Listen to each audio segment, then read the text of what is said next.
Calling all authors, the Your Book, Your Voice podcast with host Robert A. Lane features everything you need to know about narrating your audiobook. But it doesn't stop there.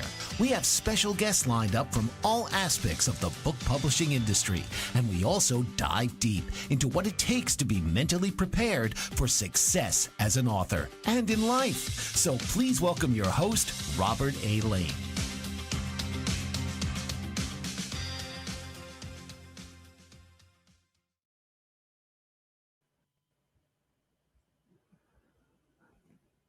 All right, welcome to the Your Book, Your Voice podcast. I'm your host, Robert A. Lane with Robert Lane Coaching.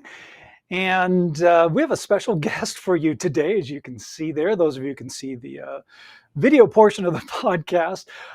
Quick intro about who I am and what I do. I am an audiobook coach and producer, and I focus on helping nonfiction authors turn their great work, their published book, into an audiobook that you, as the author, narrate in your own voice, because I'm a firm believer that all nonfiction authors need to narrate their own audiobook, because only you, as the author, are the one who is most qualified to tell your story the way that you intended it to be heard and that the way you want the world to hear it. Narrators are great, but again, it's their interpretation, not yours.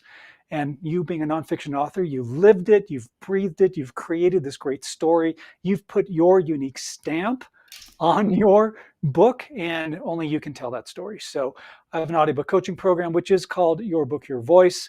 That is a 6-week program where I help the author go through the process of creating the audiobook, from setup and preparation to publication to being published on Audible, Amazon, and Apple by the end of the 6-week program.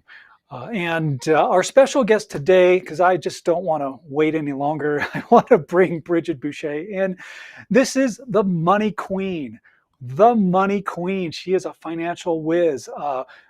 Bridgette Boucha is not only a #1 best-selling author with her book, Money Queen, but she is a fractional CFO, which is a chief financial officer, and also a speaker as well. So she wears a few hats and does them very well, I have to say.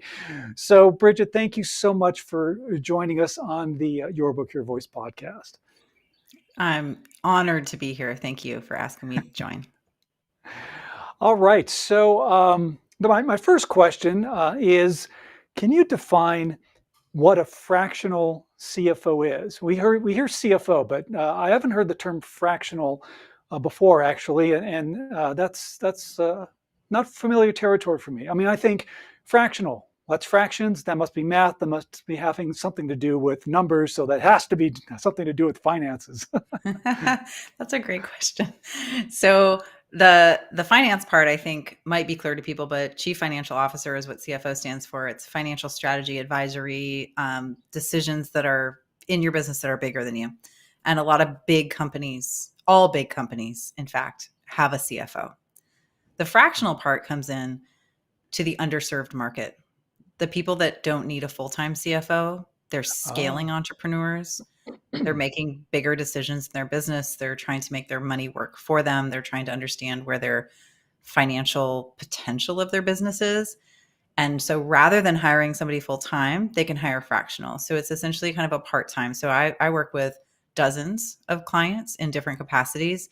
And so, understanding that there is a need for that at an earlier stage of business allows me to be able to drop in and help people meet them where they are, as opposed to making the big investment in hiring a C-level full-time. Got it. So it all depends really on what their specific needs are, as opposed to how much time that you need to spend with them to get them on track to the goals that they want to set for themselves, for their business. Absolutely. Great. So in your book, Money Queen, which of course is available on Audible, Amazon, and Apple, which we love as an audiobook, and in your own voice, we definitely have to mention that. But also you have your ebook version and your paperback version, which is available out there as well. I know you mentioned in your book that at an early age, you had a vision, or you had you knew what you wanted to do in regards to your career path. when did that happen for you? Were you just a kid, or was it in high school, or what was the thing that is like, yeah, hey, I love math and I'm going to be working in finance? How did that all come about? Yeah, I think, for anybody that's watching, listening, there's certain cues or signs, growing up. What interests us? What lights us up? What do we keep coming back to? It could be something artistic. It could be something logical, like solving puzzles. It could be something athletic, and we're being told early on what really lights us up. And sometimes we don't know if that's going to actually turn into something that can make us money or create a living. And for me, I always was logical. I always loved math. At a young age, my gum, who's now 96 years old, she's my grandma, I call her Gum, had asked me what my favorite subject was in math. Spoiler alert. She asked me what my favorite subject was, and I said math. And so she said, well, you should be an accountant. And at that time, I literally was like, okay, that makes a lot of sense, because I had no idea what I wanted to do. I just knew that that was something that I felt drawn to. And so I think that sometimes paying attention to those things and at least trying them out, whether it's your career, your lifelong career, or just a hobby or something like that, that was where it rooted for me. And it's grown in so many different directions. If you think of a root of a tree, if that conversation was the root of the tree, it's branched out in all different ways: education, speaking, writing, the creative side of it, the soulful side of it. And I think that, you just got to pay attention to some of those signs, explore them, and then see what lands. Absolutely. And in your book, you do mention, or you share your experiences of growing up. And you mentioned that your parents had divorced, I guess, pretty quickly after you were born. How did that come into play in regards to forming and shaping you with your career, and how did they influence, and that scenario influence you to where you ended up becoming a CFO? Yeah, this is also a really great question that's so pertinent to anybody out there that's trying to figure out what they want to do or how they want to share their voice or their message. Every experience shapes who you are, but you get to define the meaning of it. And so growing up for me, I grew up in kind of I would say untraditional. It wasn't like the picture perfect family. My parents divorced when I was just an infant, and I did end up splitting time between two really different households. My mom was a nurse. She still is a nurse, actually, and was really responsible to almost to a fault, like punctual to a fault, and really financially responsible, even though she didn't have a finance background. And my dad was more entrepreneurial. He was an athlete, and a little bit more like, yeah, it'll come. And, I look back, and especially when writing this book, it was really healing for me to understand how both of those experiences throughout my younger years helped shape not only my relationship with money, but my relationship with self, and how I developed the story that I wanted to be able to share with people based on the lessons that I not only learned, but continue to learn, because it's such a journey. And I think that that's really important for anybody that's looking at it is, what is my past? It doesn't define me. It just guides me in a direction that I can then teach from what I have learned. And so my parents were integral in that in so many different ways, from a wide range of experiences, I'll say. So again, it's really those experiences, and this is something that I've talked about before on the podcast, about your author brand. Because as a nonfiction author, as you've done and released this great book, Money Queen, everything that encompasses who you are is your author brand. Your experiences growing up, your life experiences, your belief systems, your values, all of that comes into play. Everything that encompasses you is what your author brand is.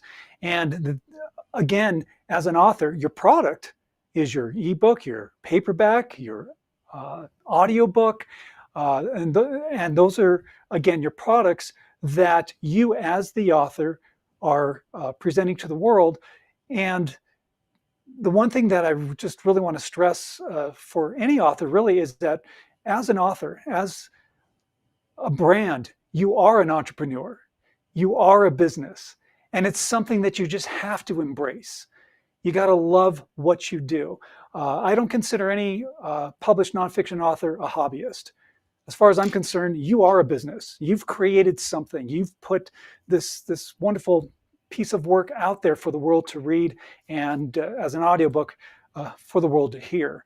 And I just think that that's really important. So I'm glad you mentioned about that, and how growing up and those influences, whether they're external or internal, have helped mold you into the person that you are.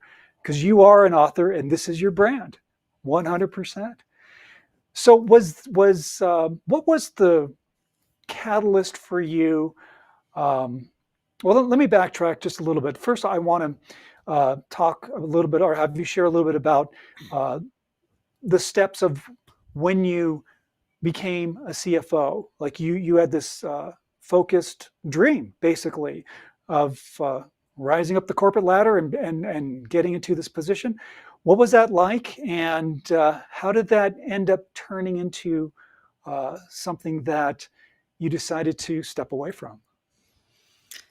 Yeah, I think, growing up, once we figure out what that goal is or the direction that we want to go, however it lands for you, we have the direction. We're going to take steps that get us closer to that. And for me, I was from small town northern Minnesota. I just knew college was the next step. I just felt like, oh, Gom said accounting. I'm going to do accounting. I'm going to get my accounting degree. I'm going to get my CPA license. I'm going to give myself the opportunity to get a good job and allow myself to have choices, And so I did that. And I was introduced to a corporate opportunity as an intern in college. And I just thought, oh, it's very clear. It's very logical. Again, my logical brain was like, this is what I'm gravitating towards. There's a corporate ladder. There are rungs. I come in here, I do the right thing. I get a good review. I get a promotion. I do this, I relocate, blah, blah, blah, and so on. And so that was really motivating to me because it was structural. I knew if I did good things and I performed well, I would get rewarded. And it's the gold star chaser in me. We all have a little bit of that, right?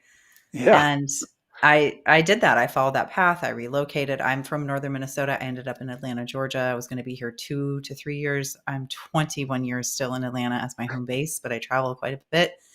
And I climbed that ladder and I rang the bell. I was just 30 years old as a female becoming a CFO of a company.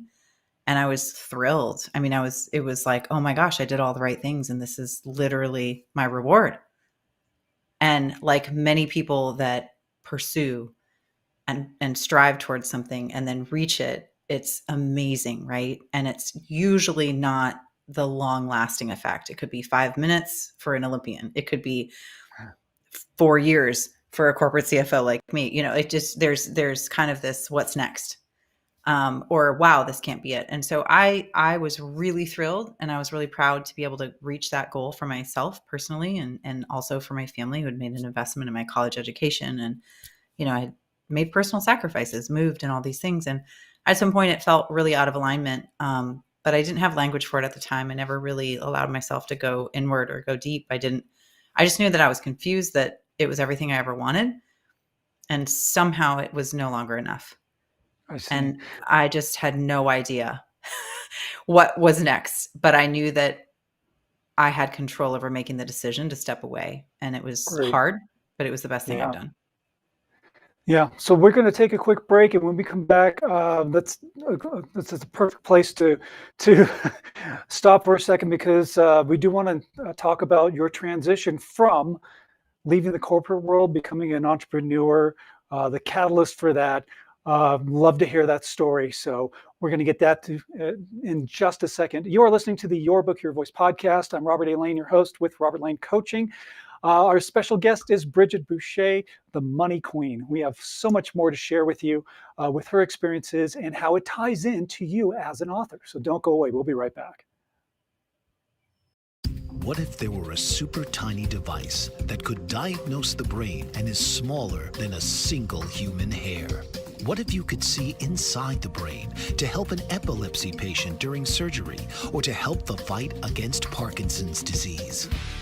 Dr. Patricia Broderick is proud to announce the Broderick Probe, a biomedical and electronic breakthrough. Imagine a probe to help with the understanding and potential cure of brain-related diseases. To learn more, listen live to the Easy Sense radio show with host Dr. Broderick, Wednesdays 7 p.m. Eastern on the Bold Brave Media Network and TuneIn Radio. And to help support the Broderick Foundation, please go to EasySense.com and learn how, with your help, we can fight these horrific brain disorders. That's EasySense.com to learn more and help support the Broderick Foundation.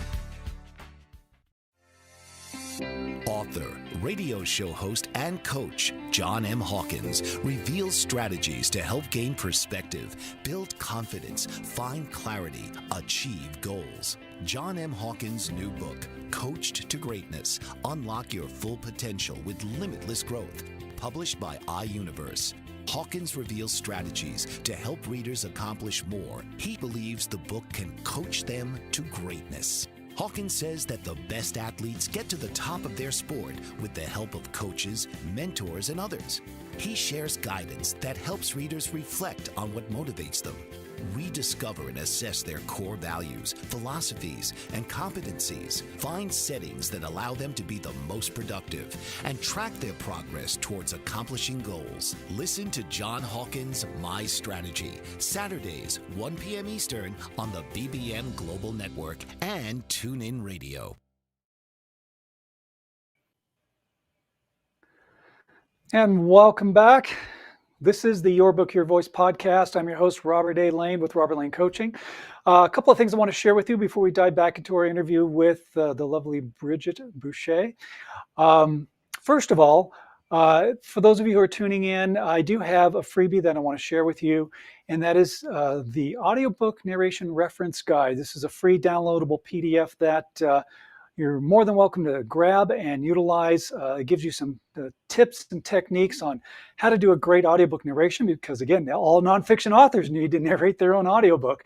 So this is a great way for you to have a nice piece of reference material that not only talks about the practical aspects, but also the intangibles, like the emotion and the energy and the things that maybe you can't physically touch, but you can emotionally feel.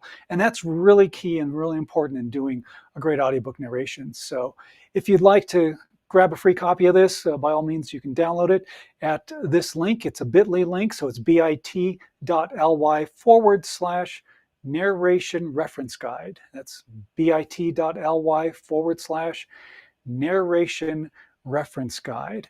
And the other thing that I want to share with you as well is, if you are a nonfiction author, you have a published book that's out there, but it's not in audiobook form, would love to talk to you about your book and give you more details about the Your Book, Your Voice audiobook coaching program.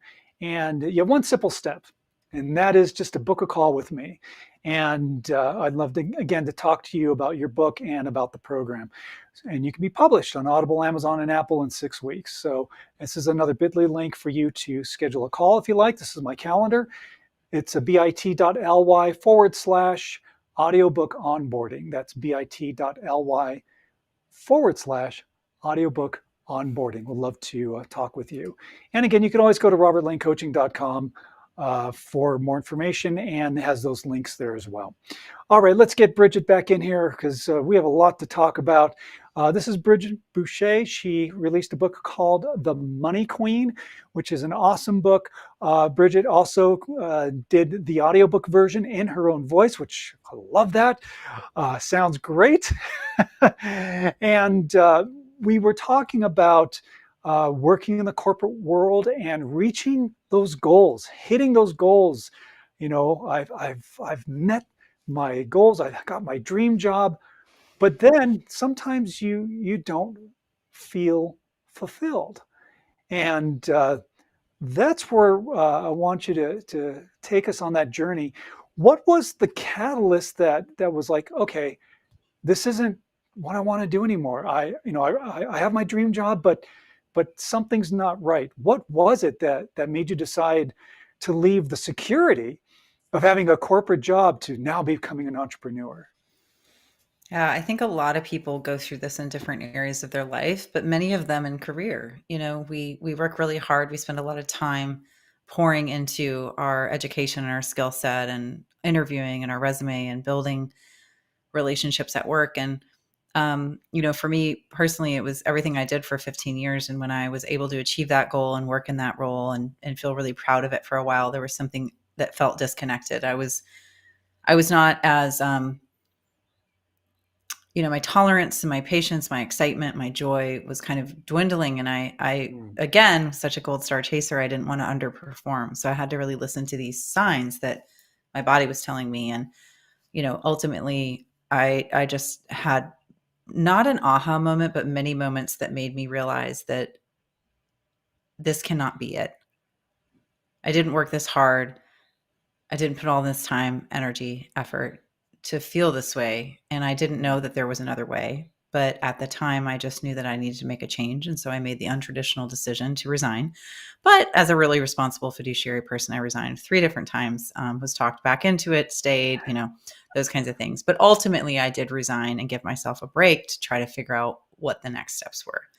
And it was difficult because not always are people in your life and your family and all the people that see you in one way are going to embrace a decision that feels really out of character for you, but only you can really make that decision. You have to get comfortable in the discomfort if it's something that's going to mean a better life for you, even if you don't know what it looks like yet. So did you have a support system at all, or were you just flying on solo? That's a really great question. I don't know if I've ever been asked that. I mean, I think people were supportive of me, but they were kind of like, they're there. She's going to take a couple months off and then she'll recharge and she'll go back and get a different corporate job. And I might have even personally thought that. Um, there were enough people, but certainly not many. Entrepreneurship can be really isolating, particularly when you're trying to figure it out and you don't know that there's community and masterminds and coaches and things out there. So I wouldn't say I had a strong support right away. I had to go really deep, and it was a pretty emotional experience, as you can imagine. And then once I found community and people and started to build the confidence that, oh, my title didn't take my skill set or my experience or certainly my confidence, but it kind of felt like it did, even though it was voluntary. It was very bizarre. And then I remembered who the hell I was. Got it. And you found a mastermind group then to get involved with. What was that experience like? Oh my gosh, terrifying. It was terrifying. I found podcasts, pretty early on when I left corporate, and I started listening to like Mel Robbins and Lori Harder and just a couple different podcasts that were a little bit more inspirational as I was, figuring out what I wanted to do. And um, it was Lori Harder's podcast. They were talking, her husband, Chris, came on and they were talking about a mastermind they were doing. I'd never heard of it, didn't know the term, but it was for entrepreneurs, people like me who were ready to build a business, didn't really know how, needed the tools, needed the resources. And, at the time it was such a stretch for me. I want to say it was like an $8,000 investment. I had to go to LA from Atlanta twice that year. And I just knew that what I was doing wasn't working. And I was willing to dip into, my financial pool. I had been investing and shoving money away for so many years in my corporate career. And I thought, well, this is what it's for. And this is not an advocacy to pull out of your investments. This is just my story. That's my fiduciary duties to make sure that I tell people that. But for me, I needed skin in the game. I needed to get in the rooms. I needed to see what was possible. And I needed to shake things up. And that was 2019. And it was game changing. The things that have happened since then, the investments that I've made, the discomfort that I've had, the things that I've done that I never thought I would do, could do, or thought was possible, and the things I continue to do started with that investment. There's something that you mentioned in your book, Money Queen, that was really interesting about attending the mastermind, and that you discovered something about some of these entrepreneurs, which I thought was a really interesting point that you brought up in your book. Can you tell us about that? Mm-hmm. Yeah, everybody that's listening, and Robert included, I'm sure, as well as myself, is we've all entered a room before where we wondered if we belonged. And that was me. I was kind of fangirling. I had listened to Chris and Lori on podcasts. They were the hosts. They were there greeting everybody. And there was this room full of 50 entrepreneurs. And they were just magnetic. They were confident. They just appeared to really just be so full of light and joy and curiosity. And they were nervous too, but they were just a lot more engaging than I just walked in kind of like just a rigid, like wide-eyed girl. And I knew that I had to show up for me and my investment. And so I kind of bucked up and started having conversations with everybody to learn a little bit more about what they were about. And they were so passionate. They were so magnetic, enthusiastic, and just all the things that I had hoped. I wanted it to just rub off on me because I wanted that confidence. I wanted that drive. And then when it came down to me talking about what I know, which, was money, I was like, well, how do you manage your finances? And it just seemed like such a simple question for me because it's all I've ever known, right? It's like Sure. my language, it's what I talk about.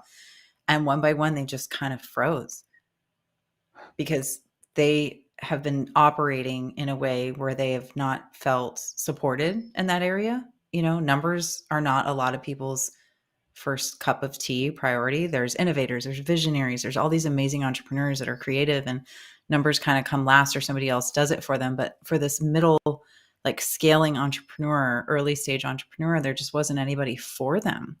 Mm. And so as I watched them freeze, as I watched this abundance mindset turn into avoidance, I all of a sudden realized there was a reason I was there. Oh. And it wasn't necessarily something that I had seen before. I was like, how do I even relate to these people? How do I know? I don't know how to be an entrepreneur yet, but I know how to manage money. I know that I'm starting to be an entrepreneur, so we have that in common. They had all these puzzle pieces, and they were missing the one puzzle piece of finance and education and empowerment in the money area. And it was the only piece I held. You had the perfect puzzle piece, absolutely. And you know what? Did that actually lead to you getting some potential clients from any of those entrepreneurs at that mastermind? Yeah, it's really interesting. So I joined that mastermind a total of 3 times. The first time was kind of getting my feet wet, figuring out, relationships and how this all works. The second time was right before the pandemic. That threw me into a different realm of almost authoritative credibility because I was helping with PPP. I was researching all the things that were happening financially with the pandemic, with forgiveness of all of the money that was being distributed, and people were scared, and it was just all kinds of things. So I would say maybe not in the first year. I feel like it had phases, like many things in our lives. It has like, here's the introduction to it. Here's getting your feet wet. Here's the opportunity that the world's in shambles. How can you actually be a mentor to these people? How can you help make them feel safe? And I was immediately kind of elevated from the mentor of Chris Harder at that time of, hey Bridgette, what did you find out about this? How can we help people? Can we do a webinar on this? And it just instantly brought me back into that, oh my gosh, I can serve people. People are scared. We don't know what to do. And then after that, as you can imagine, the network grows, the clients start coming in, the referrals start coming in, the programs evolve, and it is just grown into something in many versions of itself as to what it is today. But I still have relationships. I still have tools that I use from that mastermind and so many after that. It's incredible when you invest in yourself and figure out that you can walk into a room and say, this is what I think I'm walking in with, and what I walk out with is so much more, and it might even be completely different than you thought. And again, authors, you're a nonfiction author, you're a brand. This is, again, a very important piece of the puzzle is finance, because as you mentioned, Bridgette, as an entrepreneur, you need to be on top of your game in every aspect of the business. Like you mentioned, you can be great speaker, or you're very enigmatic, but if the business is suffering from a financial standpoint, that's important, and that's something that's really good to know. As an author, as a nonfiction author, those of you who are writing book, or maybe have books that are published, you have to make calculated decisions, financial decisions regarding your business, which brings me to my next question for you, Bridgette, and that is financial unicrowns. What is that? That's such a great question. So, it kind of goes back to getting in the rooms with these people and my entrepreneurial masterminds and really just having something that resonated. We wanted something playful. I teamed up with a business partner. Her name's Amanda, and she is amazing. We always say I'm the front of the house, she's the back of the house, and she handles all the operations side, and I'm more the marketing, speaking, strategy, high level stuff. And it works really well for us. And we were having a play on words one day. I don't know. I think we were saying something about being a unicorn, and it came out unicrown, or it was an autocorrect or something like that. And we were like, we like it. We like it.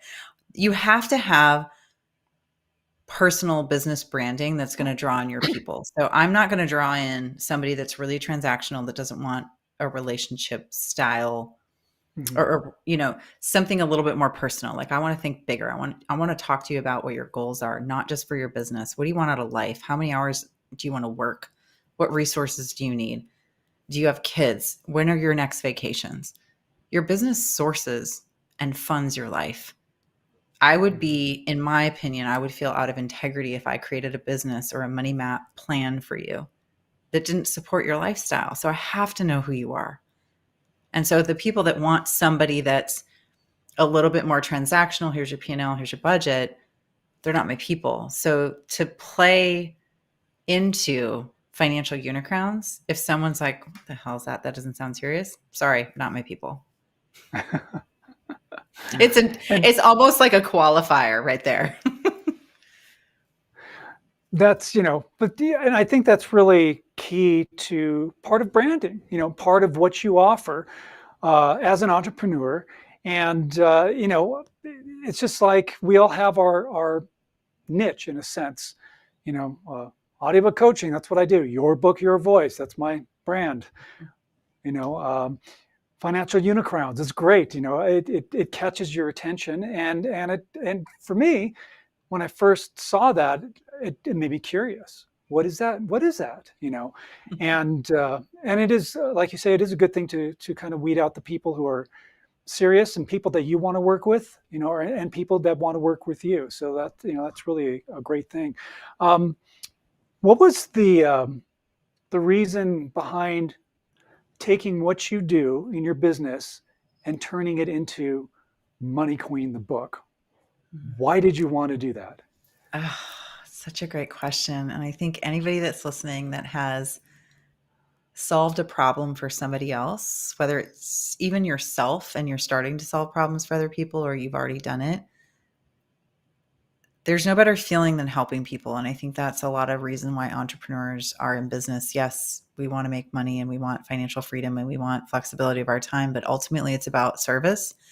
And once I was in business for a while and helping upwards of 100 entrepreneurs, kind of implement this model of profitable business, fuller life, I realized I couldn't reach more people without putting it into documentation, without creating a legacy piece where people could just put Money Queen in their bag when they're traveling, put Money Queen in their ear when they're out for a walk. I really wanted to be able to expand my reach in a way that I wasn't set up business-wise to be able to scale to do so. And books and audiobooks were the way to do that, hands down.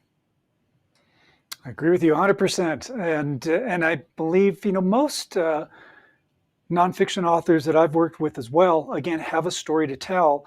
And 9 out of 10 times that story is there to help other people and also help themselves. Like you mentioned earlier in the podcast about, writing the book and how it helps you internally come to terms with maybe some things that you've needed to come to terms with in your life.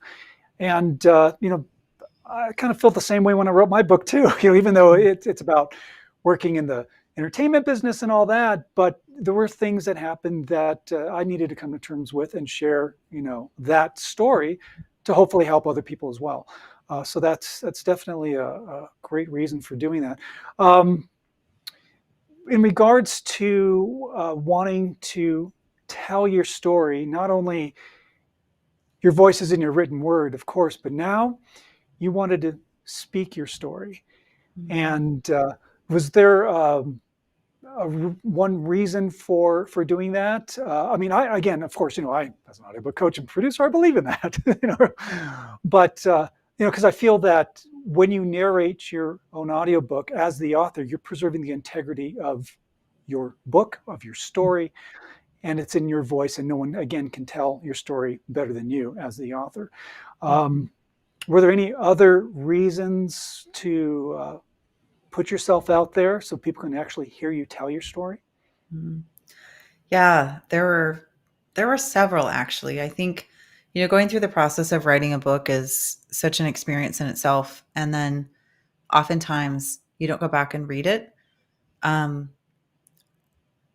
wanted the opportunity to express my words from my voice. I wanted the opportunity to drop back into my story, because sometimes when you finish that process, you don't always go back and revisit it. We're always on to the next, on to the next, on to the next. And I also am a consumer of Audible more so than books, physical books. I do read physical books. I do have physical books, but I know personally people had asked me many times, when is it going to be available on Audible and are you going to narrate it? And I just felt similar to like what you said, Robert, who can tell this story better than me, and I wanted that experience, and it was challenging, I mean, I wrote the book, it was my words, and it was also just very soothing and healing and clarifying to read my own story. And I've made some life changes as a result of even reading my own book back to me, just from a standpoint of, wow, I wrote this book. This is from my heart. These are my words. And now I get to read it back. I get to read it with inflection and expression and integrity and enthusiasm. And I get to really turn the mirror on myself and say, I've written this for so many people based on experience. Am I living it? And the key point really is you were able to bring out your 100% authenticity. And that is key to having a great book and a great audiobook, because when you are able to express yourself authentically, again, that is what makes you you. And that's what attracts the people that follow you, that read your book, that will hear your book, and get involved with your program that you offer to help them financially. And again, I encourage all authors to definitely check out Bridgette's website as well, and see about having her help you with your financial career, your business, because as an author, again, you're a brand, you're a business, you're an entrepreneur. So it's a very important piece of that puzzle that you need to have a handle on. And I know Bridgette can definitely help you do that. Now, the other thing that I want to mention is that your book is called Money Queen, but it's not gender specific totally. So as a guy reading your book, the tools and techniques that you share in your book and in your program definitely apply to anybody, correct? You guys, you got to hear me. This is my Minnesota coming out. You guys. Here's what I have to say. Money Queen is not a person. Money Queen is a mindset. How do you want to feel about your money? Do you want to feel like royalty around your money? Do you want to understand your money? Do you want to have money work for you? Do you want to know and embrace like the rituals and the tools that will allow you to familiarize yourself with something that might have been a mystery or taboo? And that's what Money Queen is. It's for everybody. It's a movement. It's not a person. And so if you are the person who has a little mystery around money, who has a little shame around money, who has a little avoidance around money, just get started here. She's pocket size. Like I said, she fits in a bag. She fits in your earbud. It's designed for you. It's designed for somebody to just be able to take that next step. And we all deserve to feel a lot more financially empowered than we are today.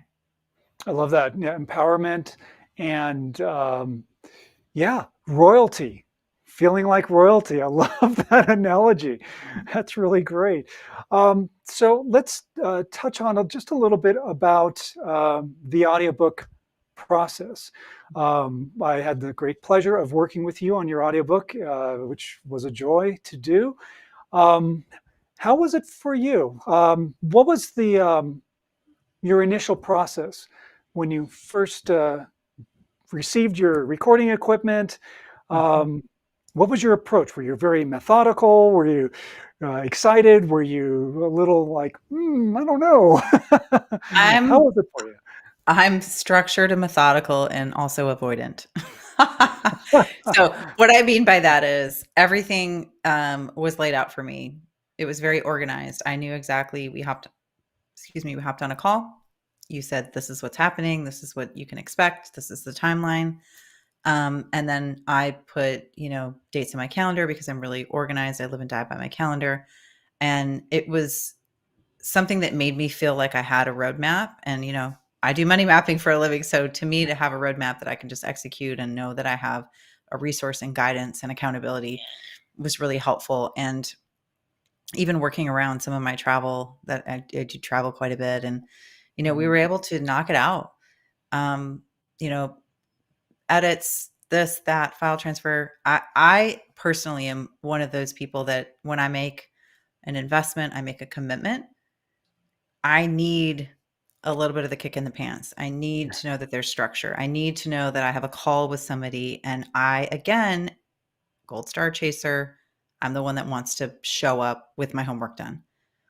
And that is how I operate. And I don't have time, like many of you, to let it linger. So I needed the structure. And so if you have a book out there and you haven't got it on Audible yet, I would highly recommend, because I don't even know the percentage, Robert probably does, the stat of people, I know I'm one of them, that prefer to listen over reading. And you're missing a whole audience out there. And there's so much that you can do from that. There's marketing clips, there's content, there's all these different things. And I'm just so grateful that I was connected to you to be able to have the experience, because it's really just catapulted in so many different ways what I can do with this one resource. You write the book one time. The book can be in rooms when you're not in the room. You record it on Audible. It can be in earbuds when you're not in the place. Why not leverage that? This is your money queen speaking. Okay. This is the person that's telling you, you create an asset, you want to be able to repurpose it as many ways as possible. And the personal experience that I had with the Audible and the narrative far stretched anything that I ever imagined. So that's my experience with it. Awesome. Thank you. Appreciate that. And thank you for sharing, because, there's some authors that maybe are hesitant of narrating their own audiobook. Sometimes it's a confidence issue. Sometimes it's oh, I hate my voice. I don't like how I sound. But remember, that's part of your author brand. That's part of what makes you and your delivery, your pacing, all of that is what makes you so unique. And that's what attracts people who read your book and now have an opportunity to hear you say what you need to say. And again, when you mention about people who listen to audiobooks, that audiobook world is growing and expanding, and it has been over the last several years. Back in 2019, revenue from audiobooks surpassed ebook sales. The gap is widening with that. More and more people are going for that audiobook first. Now, the good thing is that it can also boost revenue sales for your ebook and paperback, because a lot of people also listen to audiobooks and want to read along with it. So that's another great thing. We're going to take one more quick break. We got some more that we want to talk about with Bridgette, of course, our very special guest, the Money Queen. You're listening to the Your Book, Your Voice podcast. I'm your host, Robert A. Lane with Robert Lane Coaching. We are streaming live, by the way, on the Bold Brave TV network. I appreciate you hanging out. Much more coming your way, so don't go away. Did you know that your beliefs create your entire reality? But it's the subconscious beliefs that do most of the creating. Belief shifter and life coach Shiraz can help you identify those limiting beliefs and eliminate them, often in a single session. It was almost instant. I had relief right away. Creating better health, relationships, careers, and finances. Let Shiraz help you step out of safety and into awareness. Definitely something's happening. It's like a flow inside. It feels good. Whether in person or online, Shiraz provides personal coaching, Belief shifting. Visit Shiraz at energeticmagic.com or call 416-529-7429. Energetic Magic on the BBM Global Network, Tuesdays at 7 p.m. Eastern. Find your greater happiness. Be well. Be aware. Be magical. Are you struggling to care for elderly parents or a spouse? Do you wonder if being a caregiver is making you sick? Are you worried about taking time off work to care for elderly parents and balance work, life, and caregiving? Has caregiving become exhausting and emotionally draining? Are you an aging adult who wants to remain independent, but you're not sure how? I'm Pamela D. Wilson. Join me for the Caring Generation radio show for caregivers and aging adults, Wednesday evenings, 6 Pacific, 7 Mountain, 8 Central, and 9 Eastern, where I answer these questions and share tips for managing stress, family relationships, health, well-being, and more. Podcasts and transcripts of the Caring Generation are on my website, PamelaDWilson.com, plus my caregiving library, online caregiver support programs, and programs for corporations interested in supporting working caregivers. Help, hope, and support for caregivers is here on the Caring Generation and PamelaDWilson.com.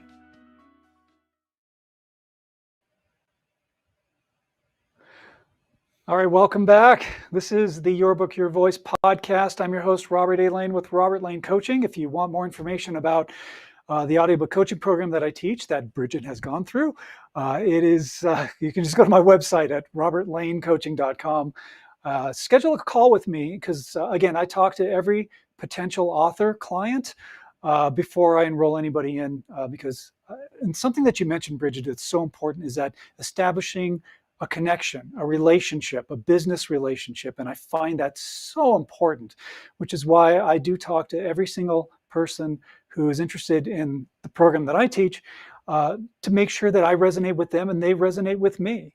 Because again, we're going to be working together in a business fashion, but it is a relationship. And I want to bring out the best in you as an author, just like you want the best for someone who's coaching you, whether it's audiobooks or in finances. So again, really important for that relationship.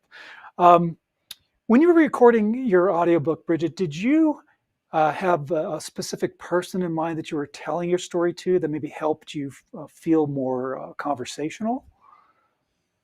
Yeah, it was a persona, I would say. Okay. I think just to kind of back up for anybody that's starting this process, there's all kinds of things that go through your mind. I mean, I speak, I do podcast interviews, I do all the things. So reading your own book in the comfort of your closet is just a whole other experience. And you doubt yourself, and there's all these different things that are going on. And so you have to get in that mindset of who am I speaking to? Who is this for? It's not about me, right? It's about the mission, but we can get in our heads. Anybody that's, a content creator or a personal brand or anything like that, when you put yourself out there, it's so easy to be like, what are people going to think? What are people going to think? And in the end, no, they're your words. They're there to help somebody. So it was really helpful that Robert guided me to who are you talking to? And so, yes, I might have had a person in mind, but it was also a persona because I'm fortunate enough to work with so many amazing founders, scaling business owners, mostly female, but not all female. And I was able to kind of develop some patterns of things that I've been able to walk them through or talk them through. And in doing that, I could kind of find that voice and that comfort, as opposed to speaking into it was like this giant microphone with this big speaker, and it felt like I was speaking into the universe, right? And in the end, I could narrow it down and be like, oh, that's my girl, that's my guy. And it helps you get out of your own way, And very important part that you brought up is the mindset aspect of it, because you really do need to be in the right frame of mind before you even hit that record button. And consistency. You want to have that consistent energy and emotion and those intangibles that make a great audiobook, and to carry that energy from opening credits to closing credits. And I do have to say, Bridgette, you did such an excellent job. And again, I think what you did with your audiobook, turning Money Queen into an audiobook that people can listen to, just shows any author out there that you do have what it takes to narrate your own audiobook. 100%. And Bridgette, Robert, let me go ahead. add one thing that we didn't Yeah. touch on, but I think is really important. If you have any desire to speak, you need people to be able to hear you. And a lot of times we don't do that on social media, or we don't, maybe we have podcast interviews, but for me, my goal is to reach more people through any avenue that I possibly can. And communication has been a really effective way for me to do that, whether it's through interviews or writing, but stages are my big thing. I want them to hear my voice. I want them to be able to hear me tell my story. And so even if you don't have the desire to speak, like the gift that you can give yourself is to be able to share it from your own voice, because no one's probably going to be able to do it in the way that you can do it. And so that's another thing that I think that can really be leveraged from the one asset that you create. Absolutely. And, you did mention about speaking engagements, and I did want to touch on that, who's the audience? Like, when you get hired to speak, is there a particular type of audience that asks you to talk to, or is it just kind of general across the board? It's been a lot of, kind of entrepreneurial empowerment type, where I could be kind of the money person, but I'm going to tell a little secret to you. I'll never get up on a stage and talk about a balance sheet. It's not who I am. Nobody's interested in it. I can do it. The power's in the story. The power is in how you use your numbers, how you view money, what it means to you, what your life is about, what abundance is. Money is just a tool. It's just a metric. It allows you to have choices, and it's an amazing resource. It's renewable. Time is not. So I'd rather focus on how you're spending your time, and I think that I lead with money. It's the modality with which I serve. I name my book Money Queen, but there's so much more to it. And so when I speak, it's to the people that are changing their lives. It's the people that want more. It's the people that might be feeling a little lost and need some direction. It's me 5-10 years ago. It's me yesterday. Let's be honest. It's an ongoing journey. And I think we're all better when we share. So I just want the opportunity to be able to do that as vulnerably and as open and honest as possible. And if you are a nonfiction author, remember, you are a business, you are a brand. The usual catchphrase I say is, you are the CEO of you. The buck stops right here. And you need to make some decisions for your business. Some may be risky, but as long as you make calculated risks, go for it. Take that risk. And if it works out, that's fantastic. If it doesn't work out, then you have had an experience of something that you can learn from, and then use that knowledge when you make your next decisions as an author, as a nonfiction author, to again, promote your book, promote your product. Maybe you are a coach, maybe you're an educator, or even a poet. Getting the word out there and sharing it in your own voice is a great thing. Before we let you go, Bridgette, how do we get in touch with you? Tell us where we can find you. I hang out on Instagram, guys. It's Bridgette Boucha. I have website is Bridgette Boucha. LinkedIn is Bridgette Boucha. That's honestly, it's my favorite way to be able to connect. Again, I'm all about reaching people. I want to hear what you're going through. I want to be able to support in any way that I can. The book can be found on my website, Audible, Amazon, all those things. So thank you, Robert, so much. It's been such a pleasure working with you and getting to know you and how you operate. Everybody has a skill set, guys. Everybody needs a guide. There are people that are in the business to be able to help you and shortcut things. Robert is one of those people for me for Audible. I'm one of those people for money. Perfect. Thank you so much, Bridgette. Appreciate it. And again, for those of you who are tuning in and maybe you're hearing the replay, just to let you know, Bridgette, and I'm going to spell your name, Bridgette, because I want to make sure that people go to the right place to find you. It's Bridgette. Boucha is Boucha. Bridgette Boucha. Look her up, follow her on Instagram, go to her website, follow her on LinkedIn. She's phenomenal with money, and she has an awesome book. Again, Money Queen's the name of the book. Grab it on Audible, Amazon, Apple Books for the audiobook. And of course, the ebook and paperback is available as well. Again, thank you so much for joining the show of Bridgette. And one last thing, of course, is this. When you're out and about in the world, say hello to a stranger, smile at them, give them a compliment, because that small gesture of kindness can make the world of difference in somebody's life. And we are life changers as entrepreneurs, no matter what our specialty is. So again, thank you so much, Bridgette. BridgetteBoucha.com. Check her out. This is the Your Book, Your Voice podcast. I'm your host, Robert A. Lane. We're streaming live on the Bold Brave TV network. If you want to find out more about my audiobook coaching program, you can go to robertlanecoaching.com as well. Thank you so much. We'll talk to you next week. Take care, my friends. Have a great, great week. This has been Your Book, Your Voice with host Robert A. Lane. Tune in each week for another powerful and informative episode of Your Book, Your Voice, Thursdays, 8 p.m. Eastern on the Bold Brave TV network.